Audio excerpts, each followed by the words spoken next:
Morning student. Good morning sir. देखिए, आप लोगों की जो भूगोल है उसके दो पार्ट हैं, भौतिक भूगोल और मानव भूगोल। तो भौतिक भूगोल और मानव भूगोल दोनों ही विषय जो है हम लोगों ने पूर्ण करा दिए। आज से हम दोहरान कार्य कर रहे हैं और दोहरान में सबसे पहले हम लोग देखेंगे मानव भूगोल की मूल सिद्धांत इकाई फर्स्ट, जिसमें पहला चैप्टर है हमारा। और इसमें सबसे पहले देखिए भूगोल के मुख्य दो भाग हैं, मैंने पहले बता दिया है, भौतिक भूगोल और मानव भूगोल। इसमें कई महत्वपूर्ण परिभाषाएं हैं। आप लोगों ने अच्छे से जाना है कि मानव भूगोल का जो पिता है वो फ्रेडरिक रेडके को माना जाता है ना। मानव भूगोल के पिता कौन है? फ्रेडरिक रेडके, ठीक है। और इनकी जो प्रसिद्ध शिष्या हैं उनका नाम है एलन सी सैंपल, ठीक है। भौतिक भूगोल पृथ्वी के भौतिक घटकों से संबंधित है। देखो, भौतिक भूगोल होगा तो वो निश्चित रूप से भौतिक घटकों से संबंधित होगा, जबकि मानव भूगोल भौतिक एवं मानवीय जगत के बीच के संबंधों और मानवीय परिघटनाओं पर अध्ययन करता है। तो भौतिक भूगोल तो भौतिक घटकों से संबंधित है, लेकिन मानव भूगोल जो है वो भौतिक और मानवीय जगत के बीच के जो संबंध हैं और मानवीय जो परिघटनाएं हैं उनका जो है स्टडी करता है, अध्ययन करता है। रेडके जो हैं उन्होंने मानव भूगोल को किस तरीके से परिभाषित किया है, तो उन्होंने कहा कि मानव भूगोल मानव समाजों, मानव के जो समाज है एवं धरातल, ये जो धरातल है इसके मध्य संबंधों का संश्लेषित अध्ययन है। मानव भूगोल मानव समाजों और धरातल के बीच के संबंधों का संश्लेषित अध्ययन है। अमेरिकी भूगोलविद एलन सी सैंपल के अनुसार मानव भूगोल को अयस्क पृथ्वी एवं क्रियाशील मानव के बीच परिवर्तनशील संबंधों का संश्लेषित अध्ययन स्वीकार किया है ना। फ्रांसीसी विद्वान पॉल ब्लॉस हैं, उन्होंने मानव भूगोल में पृथ्वी को नियंत्रित करने वाले हम लोग भौतिक नियमों, ज्ञान तथा पृथ्वी पर निवास करने वाले जीवों के पारस्परिक संबंधों का संश्लेषित ज्ञान समाविष्ट होता है।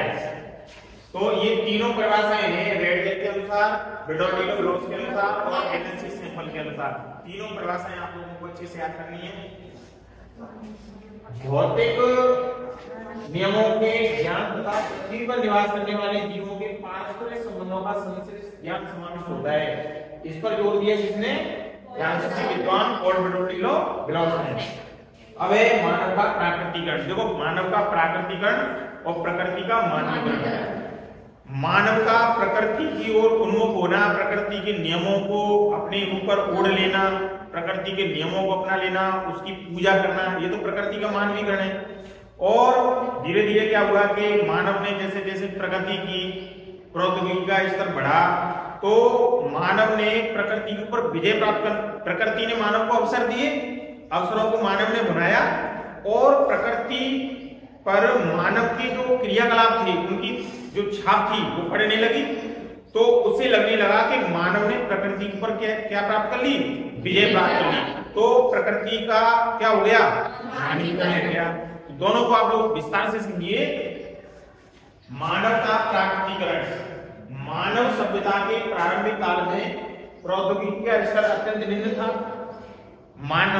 मानव पूर्ण रूप से जो है खान पान के लिए भी पूर्ण रूप से किस पर निर्भर था? प्रकृति पर निर्भर था, है ना। आदिम जीवन जीता था, प्रकृति की पूजा करता था, उपासना करता था। एवं मानव के सामाजिक विकास की अवस्था कैसी थी? खानाबदोश था, जंगली वस्तुएं होती थी, उनको खा-पी करके अपना जो है पेट की गर्मी साफ करता था। इस काल में मानवीय क्रियाकलापों पर प्राकृतिक पर्यावरण के तत्वों का प्रभाव था, है ना। इनका प्रभाव अधिक था इनके ऊपर, और प्राकृतिक शक्तियां मानवीय क्रियाकलापों का मार्गदर्शन करती थी। यानी मानव की जो भी क्रियाकलाप होते थे आदि मानव के, उनका मार्गदर्शन करने का काम कौन करती थी? प्राकृतिक शक्तियां। वो प्राकृतिक शक्तियों को सर्वोपरि मानता था। इतना प्रौद्योगिकी का स्तर तो निम्न ही था बिल्कुल। इस काल में मानव प्रकृति की सुनता था, मानव जो है प्रकृति की सुनता था। अब सुनता है क्या? अब नहीं सुनता। अब तो अंदर पेड़ कटाई हो रही है, नई नई प्रौद्योगिकी डेवलप हो गई, अब तो ये समझता है कि हमने प्रकृति पर विजय प्राप्त कर ली। पहले सुनता था, उसकी प्रचंडता से भयभीत होता था, उसकी जो प्रचंडता होती थी उससे भयभीत होता था, पूजा करता था। इस प्रकार आत्मा ने अपने आप को प्रकृति के आदेशों के अनुरूप अपने आप को डाल लिया, और इसी को मानव का क्या कहा गया? प्राकृतिकरण। प्राकृतिकरण। अब पढ़ेंगे, देखिए मानव का प्रकृति का मानवीकरण। समय के साथ मानव ने बेहतर सक्षम प्रौद्योगिकी का विस्तार किया और इस विकास से उपलब्ध संभावनाओं के अनुसार मानवीय क्रियाकलापों की छाप सर्वत्र देखी जाने लगी। विद्वानों ने इसे संभववाद नाम दिया। विद्वानों ने क्या नाम दिया इसे? संभववाद। प्रकृति ने अवसर प्रदान किए मानव को, मानव ने अपनी प्रभाव विकास के अनुसार जो प्रभाव छोड़े उसकी छाप सर्वत्र देखी जाने लगी, और विद्वानों ने इसे नाम क्या दिया? संभववाद। ये भी संभव है, संभववाद नाम दिया। अब देखिए अनुरूप अवसर प्रदान करके मानव उसका उपयोग करता है, जिससे प्रकृति पर मानवीय प्रयासों की छाप पड़ने लगती है, और इस प्रकार प्रकृति का मानवीकरण हो जाता है। तो आप लोगों को प्रकृति का मानवीकरण, मानव का प्राकृतिकरण, इसके बारे में क्लियर होना चाहिए।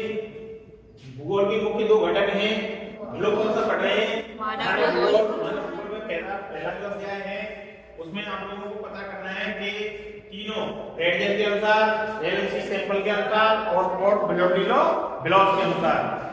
एलएनसी सैंपल अमेरिकी विद्वान है, भूगोलवेता है, फ्रांसीसी विद्वान है, पोर्ट बेलोडिनो बिलॉस फ्रेडरिक रेडजेल के बारे में हमने पढ़ा है। इसे मानव भूगोल का पिता कहा जाता है, और प्रकृति का मानवीकरण, मानव का प्राकृतिकरण। और यहाँ से आगे जो हमारी क्लास होगी, कल भी होगी कंटिन्यू, तो लगातार लोग जो है घर पे भी पढ़ के आएंगे। जिससे कोई क्वेश्चन आप लोगों को ऐसा लग रहा हो कि ये हमें पूछ रहे हैं तो आप पूछ सकते हैं, और कल पूरी तरीके से तैयार करके आए मैं दोबारा से आप लोगों से पूछूंगा, ठीक है।